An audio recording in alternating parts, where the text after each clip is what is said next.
ምንድነው ደግሞ ቤታችን ሰይጣን ገባ እንዴ? ረግ አረ በስመ አብ ወወልድ ወመንፈስ ቅዱስ። ደህና ርቆን ከርሞ ነበረ። ሰላም ሰላም ሰላም ሰላም ሰላም ሰንብተን ነበር። ደግሞ መጣ። መድኃኒዓለምዬ ኡፍ አንተ ግባበት። እንግዲህ ምንድነው ዛሬ ደግሞ ያዩት? ምንድነው ሀይሚና ብሩኬ? እኔ እኮ ቅድም ሀይሚዬ ተከዝ ብላ ሰዓት ብዙም ደስ አላለኝም። በነገራችን ላይ ትላንትና ላይቭ ላይ ራሱ የደበራቸው ነገር አለ ልበል። እንደው ማለት በተለይ መጀመሪያ አካባቢ ሁለቱም የሆነ የድብርት ስሜት እየታየባቸው ነበርና በኋላ ግን ያው ዘፈን ተከፈተ ምናምን ዘና ፈታ ማለት ጀመሩ እንጂ ፊታቸው ትክክል አልነበረም ትላንትና። ዛሬ ደግሞ እንደዚህ አይነት ቪዲዮ ምንድነው? በስመ ስላሴ በስመ አብ ወልድ መንፈስ ቅዱስ አሐዱ አምላክ በስመ ስላሴ እያላችሁ እያማተባችሁ ክፈቱ ቪዲዮውን። የእነሱ ቪዲዮ ስገቡ ማርያምን ሀይሚና ብሩኬ ዛሬ እንግዲህ በብሩኬ ቤት መጥተዋል በጊዜ። ቀደም ብላ ሀይሚዬ ቲክቶክ ላይ የሆነ ነገር ለጥፋ ነበረ። ከሌላ ሰው ባይሽ ለማመን ይከብደኛል አፍቃሪሽ ነኝና ምናምን የሚል ማለት ነው። እና እንግዲህ ያው ፕራንክ ሊጀምሩ ይሁን ስራ ሊጀምሩ ይሁን እንዴት እንደሆነ ባላቅም እኔ ስራ ነው ብዬ ነው ማስበው። አሁንም ቢሆን ፕራንክ ነው ብዬ ነው ማስበው። ፕራንክ ሊጀምር ነው ብዬ ነው ማስበው። ሰላም እንዴት ናችሁ? ውድና የተከበራችሁ የኔ ቤተሰቦች ደህና ናችሁ ወይ? እኔ ያለው እግዚአብሔር ይመስገን። በያላችሁበት ዓለም ዳርቻ ሁሉ ሰላማችሁ ብዝዝት ትርፍርፍ ይበልልኝ። ጨረቃ ፋሚሊዎች በጠቅላላ ሀይሚ ብሩኬ ዋናው የጨረቃ ፋሚሊ ግንድ ቢሆንም ፋሚሊው ግን የጨረቃ ፋሚሊ የምትለዩ መልካሞች ጥሩዎች ለሀይሚና ለብሩኬ ጥሩ አመለካከት ያላችሁ እንዲሁም ለፋሚሊው ጥሩ መልካም የሆናችሁ ፋሚሊ ናችሁና ዛሬ እንግዲህ ቡቡዬ መጥቷል። በቡቡ ቤት ነው የመጡት እና ብሩኬ በጣም ደብሮኛል፣ በጣም ከፍቶኛል። እንደምታዩት ድምጽ የራሱ ተዘጋግቷል። አርፍጄን የተነሳሁት ላይቭ ላይ ነበር ያመሻሁት ብሏል። አዎ በጣም አመሻችሁ ብቻ ሳይሆን አድራችኋል። እንግዲህ ከዛ በኋላ ነው ችግሩ የተጀመረው። ላይቭ ገብተው አዳር በሉት። እኔ እንኳን እስከ 7 ሰዓት ነበርኩኝ። 7 ሰዓት ነው የተኛሁት። ከ7 ሰዓት በኋላ እንግዲህ አስቡት ምን አይነት በጣም ብዙ ሰዓት እንዳሳለፉ እዛ እንደቆዩ ብዙ እንደተጫወቱ ነው እንግዲህ ቪዲዮ ያየሁት ጠዋት። ያው ፖስት ስለሚደረጉ እየተቆረጡ ማለት ነውና ከዛ በኋላ እንግዲህ ብሩኬ እንዳለው ከሆነ መሽቶ ነበረ። እኔ ጋር ተኝ መኝታ ክላሴ ነበር። አዎ መኝታ ቤት ክላስ ነበር። ማታ ራሱ እያሉ ነበር አይደለ?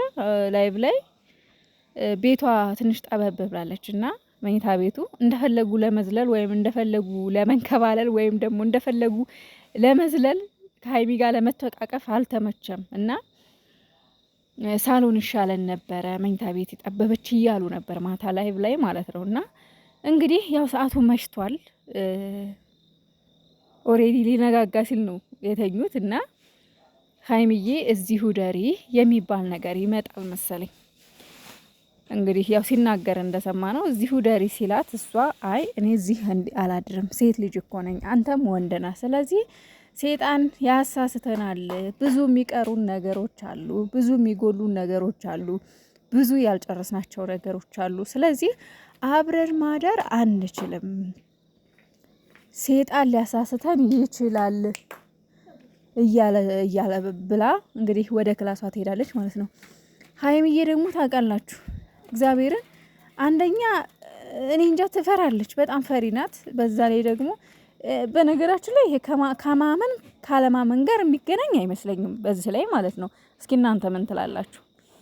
ይሄ ከማመን ካለማመን ጋር ምናልባት እነሱ ፕራንክ ሊሆን ይችላል የሚሰሩት፣ ግን እንደ እውነታው ሪሉን ስታስቡት ይሄ ከማመን ካለማመን ጋር ይገናኛል? የሚገናኝ አይመስለኝም በጭራሽ።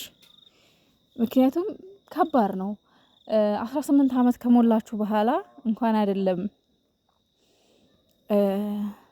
ወንድና ሴት ባዕድ አይደለም እነሱ የሚፋቀሩት የሚዋደዱት ሰዎች እህትና ወንድም ራሱ አንድ ላይ ነው መተኛት አይፈቀድማ።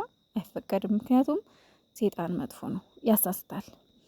ይህን እያልኳችሁ ያለሁት ምናልባት ሀይሚና ብሩኬ ፍቅረኛሞች ናቸው እኮ አብረው ቢተኙ ምን ችግር አሉ ትሉ ትችላላችሁ። አዎ ችግር የለውም። ግን ደግሞ ምናልባት እነሱ የተነጋገሩት ነገር ሊኖር ይችላል። ገባችሁ? ያቀዱት እቅድ ሊኖር ይችላል።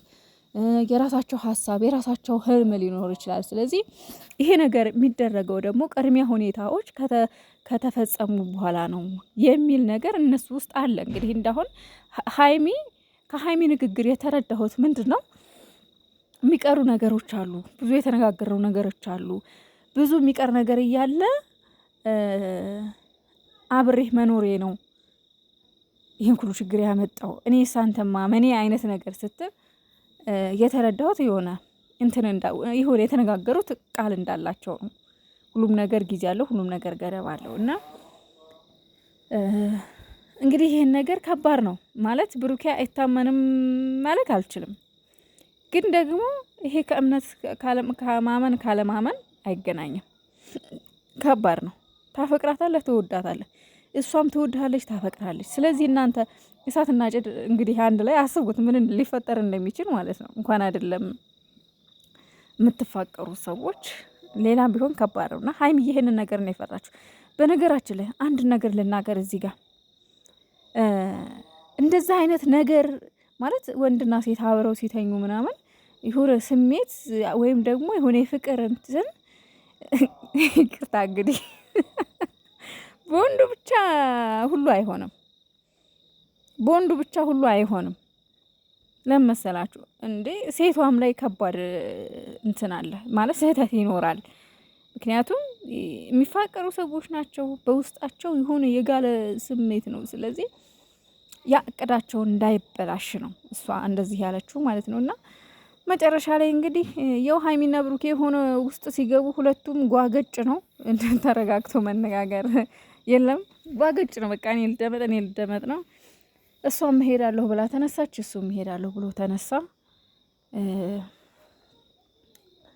እንግዲህ በመጨረሻም እንግዲህ እሄዳለሁ ብሎ ሄዷል። ብሩኬ ከቤት ወጥቷል ማለት ነው። ግን ያው ሚፍታህ ስላለ ነገሩን ያስተካክለዋል ብዬ አስባለሁ። ፕራንክም ስራም ከሆነ እንግዲህ የጨርቃ ፋሚሊዎች ወገባችሁን ታጠቁ። ምንም ማድረግ አይቻልም። ስራም ከጀመሩ ይስሩ። የመስሪያ ሰዓታቸው ነው። የፈለጉትን አይዲያ አምጥተው ይስሩ። እኔ 5 አልቃወምም፣ ይስሩ እና ፈጣሪ ከእናንተ ጋር ይሁን። እንደኔ ሀይሚ ልክ ናት ነው የምለው። ለምን ሀይሚ ልክ ናት ብሩኬ ልክ ነው ብሎ ሁለቱም እየከፋፈልኩ ሳይሆን ግን እንደ እውነተኛ ሰው ስታስቡ እኔ እንጃ አስቸጋሪ ነው። በእርግጥ ያው ራስን መግዛት የሚባል ነገር አለ፣ ራስን ማሸነፍ የሚባል ነገር አለ። ግን እኔ እንጃ እኔ በዚህ አላምንም። ማለት እንደው እኔ እንጃ ሁላችንም ራሳችንን እንፈትሽ እና እንደኔ ደግሞ የእውነት ሀይሚና ብሩኬ የሆነ ሌላ ግንኙነት የማድረግ አላማችሁ እቅዳችሁ አሁን ካልሆነ እኔ አብሮ የተኙ ብዬ መቼም አልመክርም። ወይ ደግሞ በቃ ወስኑና ተጋቡ። በቃ መንትዮቹ ይወለዱና አብሳላት ይምጡልን። በቃ ይወለዱ። በቃ ምንድን ነው እሱ?